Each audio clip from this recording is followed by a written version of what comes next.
Hello friends, ഞാൻ ശ്രീനഗറിലുള്ള botanical ഗാർഡനിൽ എത്തിയിരിക്കുകയാണ്. മനോഹരമായിട്ടുള്ള ഗാർഡനാണ് ഈ ബൊട്ടാനിക്കൽ ഗാർഡൻ.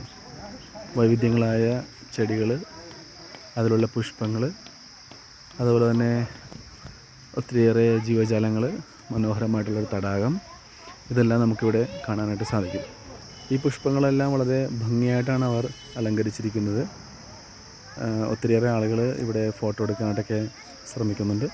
ഈ കവാടം തന്നെ ഈ ചെടി മനോഹരമായിട്ട് ഒരു ഗേറ്റ് പോലെ വെട്ടിയൊരുക്കിയിരിക്കുകയാണ്.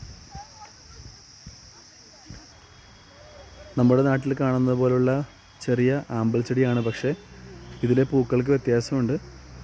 പൂക്കൾ നിങ്ങൾക്ക് കാണാം, ചെറിയ രീതിയിലുള്ള മഞ്ഞ കളറുള്ള പൂക്കളാണ് ഉള്ളത്. കൂടാതെ നമ്മുടെ നാട്ടിൽ കാണുന്ന കൊക്കുകൾ, അതുപോലെ തന്നെ ഇങ്ങോട്ട് മാറി ഇരണ്ട, ഇതെല്ലാം ഈ തടാകത്തിലുണ്ട്.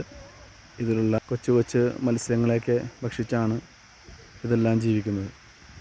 ഞാൻ ശ്രദ്ധിച്ച മറ്റൊരു കാര്യമെന്ന് വെച്ചാൽ, ഗാർഡൻ നന്നായിട്ട് മെയിൻറ്റെയിൻ ചെയ്യുന്നുണ്ട്. അങ്ങനെ അഴുക്കുകളൊന്നുമില്ല. നന്നായിട്ട് ഇത് പരിപാലിക്കുന്നുണ്ട്. മനോഹരമായിട്ടുള്ള ചെടികളാണ് ഉള്ളത്. അങ്ങ് പുറകിലായിട്ട് വലിയ മലനിരകൾ കാണാം. ആ വലിയ മലനിരകളാൽ ചുറ്റപ്പെട്ടതാണ് ഈ ബൊട്ടാനിക്കൽ ഗാർഡൻ. ഈ ഒരു മരം നോക്കുക, നന്നായിട്ട് വെട്ടിയൊരുക്കിയ ഒരു മരമാണ്. അതിൻ്റെ ചുവട്ടിൽ മനോഹരമായിട്ടുള്ള ചെടികളാണ് പിടിപ്പിച്ചിരിക്കുന്നത്. അതിൻ്റെ പൂക്കൾ എന്ത് രസമായിട്ടാണ് അവിടെ നിൽക്കുന്നത്. നമ്മുടെ നാട്ടിലൊക്കെ കാണുന്ന പോലെ തന്നെയാണ് ജമന്തി പൂക്കൾ. അതുപോലെ തന്നെ ഈ ചെടികൾ എനിക്കറിഞ്ഞൂടാ, പക്ഷേ ഇതിൻ്റെ ചില വെറൈറ്റീസൊക്കെ നമ്മുടെ നാട്ടിലുണ്ട്. ചിലർക്ക് ഇതിനെ കോഴിപ്പൂ എന്നൊക്കെ പറയാറുണ്ട് ഞങ്ങളുടെ കൊച്ചിയിലൊക്കെ. ഇതിൻ്റെ പേരൊന്നും എനിക്കറിഞ്ഞൂടാ. ഇതൊക്കെ നല്ല രസമായിട്ടുള്ള ചെടികളാണ് ഈ കാണുന്നതൊക്കെ. പിന്നെ മറ്റൊരു മരം കാണാൻ, ഇവിടെ ചെറിയ ഇലകൾ ഇടതൂർന്ന് തിങ്ങി വളർന്നിരിക്കുന്ന ഒരു മരമാണ്. അതിന് താഴെയായിട്ട് കശ്മീരി വസ്ത്രങ്ങൾ ധരിച്ചുകൊണ്ട് ഫോട്ടോസ് എടുക്കണമെങ്കിൽ ഇവിടെ വന്ന് എടുക്കാം. അതിനുള്ള വസ്ത്രങ്ങൾ ഇവിടെ തയ്യാറായിട്ടുണ്ട്. പേയ്മെൻറ്റ് നൽകുകയാണെങ്കിൽ അവർ തന്നെ ആണുങ്ങൾക്കും പെണ്ണുങ്ങൾക്കും വ്യത്യസ്തമായിട്ടുള്ള വസ്ത്രങ്ങൾ ധരിപ്പിച്ച് മനോഹരമായിട്ടുള്ള ഫോട്ടോസൊക്കെ എടുത്ത് അവർ തരുന്നതായിരിക്കും. ഞാനിപ്പോൾ ഈ ഗാർഡൻ സന്ദർശിക്കുന്നത് ഏകദേശം 4 മണിയോടെ അടുത്തായി. ആളുകൾ വളരെ കുറവാണ് ഇവിടെ. ഈ കാണുന്ന ചെടികളൊക്കെ, ഈ മരങ്ങളൊക്കെ, എന്താണ് ഈ മരങ്ങളുടെ പേരെന്ന് എനിക്കറിഞ്ഞൂടാ, പക്ഷേ വളരെ വ്യത്യസ്തമായിട്ടുള്ള ഇലകളാണ്. അതിന് താഴത്തേക്ക് തൂങ്ങിക്കിടക്കുന്ന ഇലകളാണ്.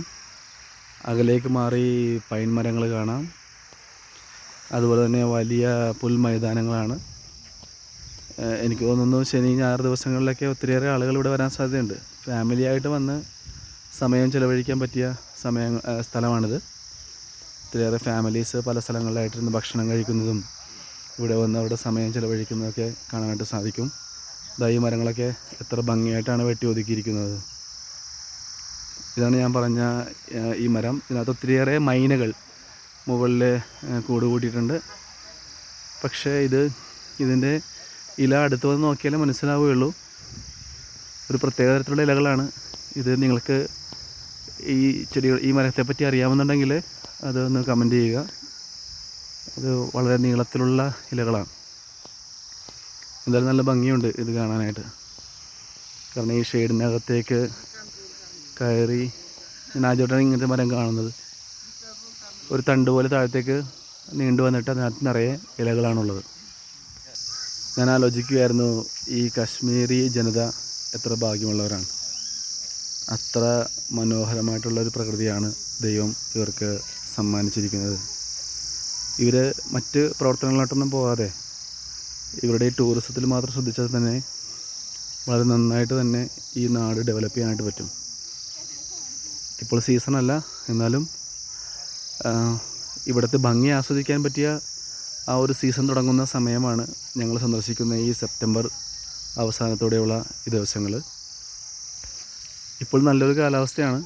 തണുത്ത വായുവാണ് നമ്മൾ വലിക്കുമ്പോൾ കിട്ടുന്നത്. കാറ്റൊന്നും അധികമില്ല. പക്ഷേ ഈ വലിയ മലകൾ ചുറ്റുമുള്ളത് കൊണ്ട് തന്നെ നല്ല തണുത്ത വായു വലിച്ചെടുക്കാനായിട്ട് സാധിക്കും.